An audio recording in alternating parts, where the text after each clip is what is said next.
Hello guys.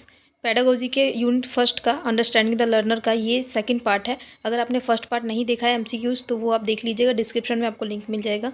चलिए इसको start कर लेते हैं। फर्स्ट क्वेश्चन है, किशोरावस्था के संबंध में निम्नलिखित में से कौन सा कथन सबसे उपयुक्त है? Which of the following statement is most appropriate in relation to adolescence? तो एडोलसेंस के बारे में यहाँ पे हमें बताना है। फर्स्ट है, भावनात्मक उथल पुथल की घटनाओं में वृद्धि होना, अध्ययन के प्रति स्वाभाविक रूप से चिंता मुक्त होना, सोच ठोस क्रिया को प्रतिबिंबित करने लगती है, या फिर बुद्धि भाग फल में अचानक वृद्धि हो जाना। तो हमें पता है कि इसका जो सबसे ज़्यादा अप्रोप्रिएट आंसर होगा वो क्या होगा? वो होगा ये फर्स्ट वाला, क्योंकि भावनात्मक उथल पुथल की घटना में वृद्धि होना, बच्चे के अंदर किशोरावस्था के समय ही बहुत ही ज़्यादा भावनाएं जो है उथल पुथल करती हैं। तो इसका राइट आंसर हो जाएगा फर्स्ट। सेकंड पे चलते हैं। किशोर अनुभव कर सकते हैं जीवन के प्रति संतुष्टि की भावना, चिंता और अपने बारे में चिंतित होना, बचपन में किए गए दृश्यों के बारे में डर की भावना, या फिर आत्म साक्षात्कार की भावना। फर्स्ट, एडोलसेंस में experience feeling of satisfaction about life, anxiety and concern about themselves. तो हमें पता है कि जो किशोरावस्था में बच्चे क्या करते हैं, उनको जो है अपने लिए एंजाइटी फील होती है और जो है अपने लिए चिंतित रहते हैं। तो फर्स्ट इसका आंसर हो जाएगा सेकेंड नंबर।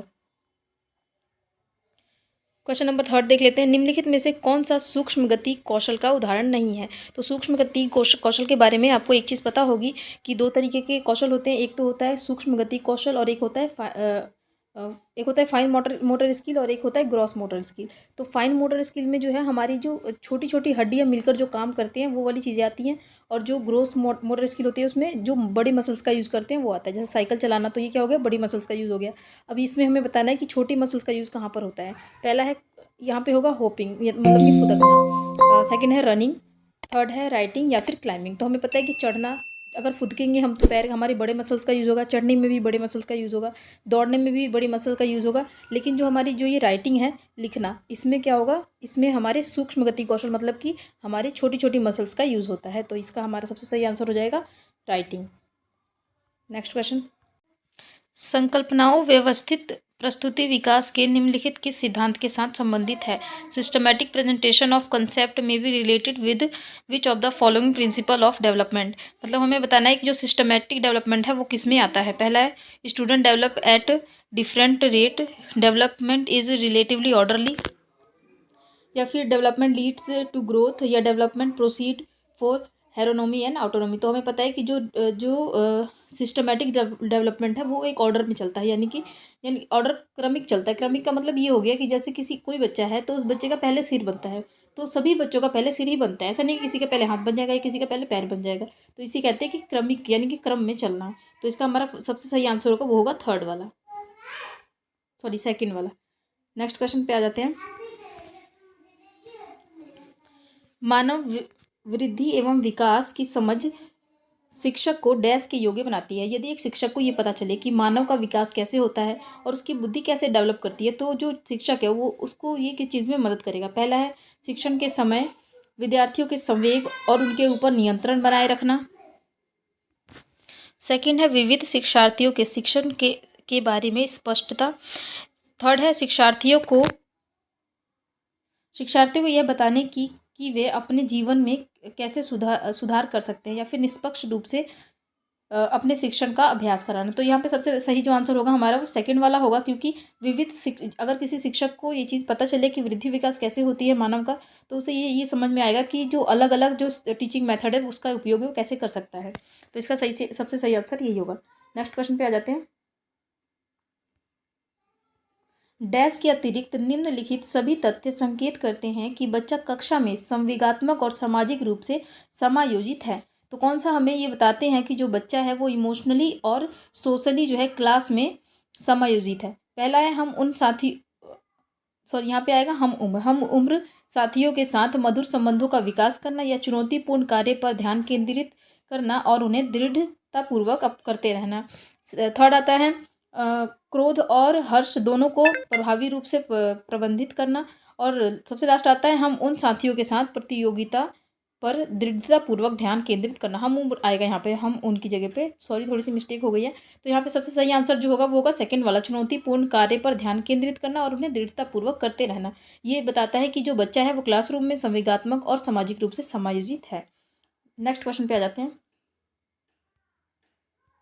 पूर्व विद्यालय में पहली बार आया बच्चा मुक्त रूप से चिल्लाता है। यानी कि पहले पूर्व विद्यालय वो होता है जो हमारा जो प्री स्कूल होता है, जो प्ले स्कूल्स होते हैं ना, ये वाले होते हैं पूर्व विद्यालय। तो इसमें जो है इसी से आया हुआ एक बच्चा है जो कि बहुत चिल्लाता है। 2 वर्ष पश्चात वही बच्चा जब प्रारंभिक विद्यालय में पहली बार जाता है तो अपना तनाव चिल्लाकर व्यक्त नहीं करता, बल्कि उसके कंधे और गर्दन पर मांसपेशियां जो है वो तन जाती हैं। तो उसके इस व्यवहारिक परिवर्तन का क्या सैद्धांतिक आधार क्या है? तो पहला है विकास क्रमिक प्रकार से होता है। दूसरा है विकास निरंतर होता रहता है। तीसरा है अलग अलग लोगों में विकास की दरें भिन्न होती है, या फिर विभेदी और एकीकरण के विकास का लक्षण है। तो ये जो है सबसे सही इसका आंसर जाएगा वो होगा विभेदी और एकीकरण विकास का लक्षण। नेक्स्ट क्वेश्चन है, मानव विकास है क्या है? मात्रात्मक है, यानी कि human development is quantitative, qualitative, या फिर unmeasurable to a certain extent, या फिर बोथ क्वांटिटेटिव और क्वालिटेटिव। तो हमें पता है जो ह्यूमन डेवलपमेंट है वो क्या है, क्वालिटेटिव भी है और क्वांटिटेटिव भी है। मतलब इसमें जो है इसको हम नाप भी सकते हैं, और इसमें जो है क्वालिटीज़ भी होती हैं, गुणात्मक और मात्रात्मक दोनों ही होता है। तो इसका सबसे सही आंसर हो जाएगा हमारा फोर्थ वाला। नेक्स्ट क्वेश्चन पे मूव करते हैं। बच्चे के व्यवहार को समझने के लिए विद्यार्थी के घर के वातावरण का महत्वपूर्ण स्थान है, तथा इससे प्राप्त सूचना को प्रभावशाली शिक्षा शास्त्र से के निर्माण से जोड़ा जा सकता है। यह कथन अधिगम के किस सिद्धांत से जो है संबंधित है? तो पहला है बिहेवियरिज्म, दूसरा है इकोलॉजी, या फिर कंस्ट्रक्टिविज्म, या फिर सोशल कंस्ट्रक्टिविज्म। तो इसका सबसे सही आंसर हो जाएगा हमारा पारिस्थितिक, यानी कि सेकंड वाला हो जाएगा इकोलॉजी। नेक्स्ट क्वेश्चन पे आ जाते हैं। मनोसामाजिक सिद्धांत निम्नलिखित में से किस पर बल देता है? सबसे पहला है उद्दीपन व प्रतिक्रिया पर। सेकंड आता है लिंगी एवं प्रस्तुति पर। थर्ड आता है उद्यम के मुकाबले में हीनता स्तर, या फिर क्रिया प्रसूत सक्रिय अनुबंध। तो इसका हमारा सबसे सही आंसर जो होगा ये आएगा इंडस्ट्री वर्सेस इन्फेरियोरिटी स्टेज। ये स्टेजेस एरिक रिक्सन ने दिया था, जिनके स्टेजेस में ये वाला स्टेज भी आता है। तो चलिए नेक्स्ट क्वेश्चन पे आ जाते हैं। निम्नलिखित में से कौन सा उपागम अशांतकारी व्यवहार संबंधी विकार वाले बच्चों के साथ व्यवहार करने के लिए बच्चे को उसके आसपास के लोगों और सामाजिक संस्थाओं के साथ अंतःक्रिया करने का सुझाव देता है? तो इसमें हमें ये बताना है कि एक जो बच्चा है उसका जो व्यवहार है बहुत ही अशांतकारी है। तो जब उसे ये सुझाव दिया जाता है कि आप क्या है अपने जो समाज से अंतःक्रिया करके समाज से सुझाव लेना चाहिए कि कैसे व्यवहार उनसे करना चाहिए, तो ये किस में आता है? पहला है मनोगत्यात्मक, दूसरा है पर्यावरणीय या जीव वैज्ञानिक, या फिर व्यवहारवादी। तो ये आएगा पर्यावरणीय में, क्योंकि पर्यावरण से अंतःक्रिया करके सीखने की बात यहाँ पर कही गई है। क्वेश्चन नंबर 12 पे चलते हैं।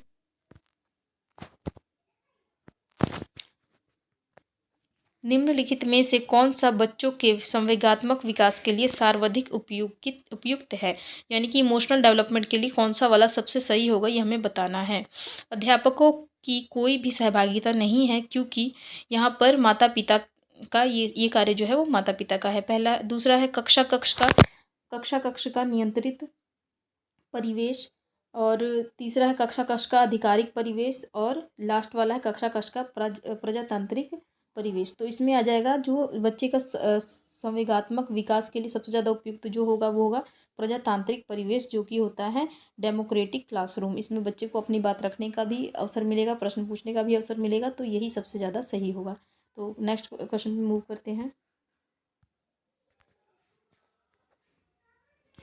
कोई भी नाराज हो सकता है, यह आसान है, परंतु एक सही व्यक्ति के ऊपर सही मात्रा में सही समय पर सही उद्देश्य के लिए तथा सही तरीके से नाराज होना आसान नहीं है। यह संबंधित है, पहला है सामाजिक विकास से, दूसरा है संज्ञानात्मक विकास से, तीसरा है शारीरिक विकास से, या फिर संवेगात्मक विकास से।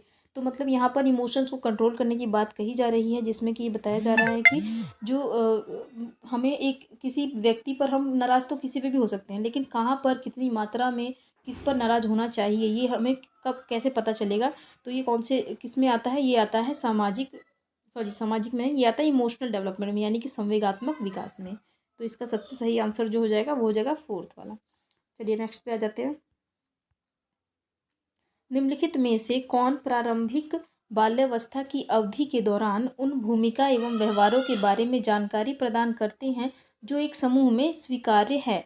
तो हमें ये बताना है कि बाल्यावस्था के दौरान ऐसा कौन सा व्यवहार बच्चे करते हैं जो कि समूह के द्वारा स्वीकार्य होता है। तो पहला है अध्यापक या फिर साथी, दूसरा होता है साथी या माता पिता, तीसरा होता है माता पिता और भाई बहन, और चौथा है भाई बहन और अध्यापक। तो जो बाल्यावस्था के दौरान, बाल्यावस्था की जो एज होती है बच्चे की, वो कौन सी होती है, वो होती है आपकी 2 से 11 वर्ष की एज, जिसमें कि एक होता है उत्तर बाल्यावस्था और एक होता है प्रारंभिक बाल्यावस्था। तो इसमें जो हमसे पूछा गया है सिर्फ बाल्यावस्था, तो इसमें बच्चा जो है किसके साथ इंटरेक्ट करता है, एक तो ये इसमें टीचर भी आ जाते हैं और साथ ही साथ अध्यापक भी आ जाते हैं। निम्नलिखित में से कौन प्रारंभिक बाल्यावस्था अवधि के दौरान उन भूमिका और व्यवहारों के बारे में जानकारी प्रदान करते हैं जो एक समूह में स्वीकार्य है। तो पहला आता है इसमें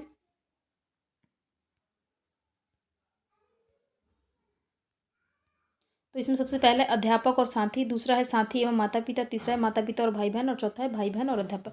तो इसमें हमें पता है कि प्रारंभिक बाल्यावस्था में बच्चा ज़्यादा इंटरेक्ट किससे करता है, अपने माता पिता और भाई बहन से ही करता है जब वो स्कूल जाने लगता है, क्योंकि ये प्रारंभिक बाल्यावस्था तो प्री स्कूल एज है, इसमें स्कूल नहीं जाता बच्चा, इसमें प्ले वे स्कूल वगैरह में जाता है। तो यहाँ पे जो सबसे ज़्यादा बच्चे का जो है सोशल इंटरेक्शन किससे होता है, ये होता है माता पिता और भाई बहन से। तो सबसे सही आंसर हो जाएगा हमारा थर्ड वाला। चलिए नेक्स्ट क्वेश्चन पे मूव करते हैं। निम्नलिखित में से कौन सा समूह उत्तर बाल्यावस्था की श्रेणी में आता है। तो हमें बताना है उत्तर बाल्यावस्था कौन सी होती है। पहला 18 से 24 साल, दूसरा है जन्म से 6 वर्ष, और तीसरा है 6 से 11 वर्ष, या फिर 11 से 18। तो हमें पता है उत्तर बाल्यावस्था जो है वो 6 से 11 साल की स्टेज होती है, और जो प्रारंभिक बाल्यावस्था है वो 2 से 6 साल की स्टेज होती है। तो यहीं पे ये वीडियो समाप्त होता है। अगर आपको अच्छी लगी हो तो प्लीज़ लाइक कीजिए, चैनल को सब्सक्राइब कर लीजिए, ताकि और भी अपडेट आप तक पहुंचती रहेगी, और आप चाहे तो इसे अपने फ्रेंड्स के साथ शेयर कर सकते हैं। चलिए अगली वीडियो में मिलती हूँ आपके साथ अगले नेक्स्ट पार्ट के साथ, जो कि अभी इसी वाले यूनिट का होगा, और उसके बाद आपको दूसरी यूनिट का देखने को मिलेगा।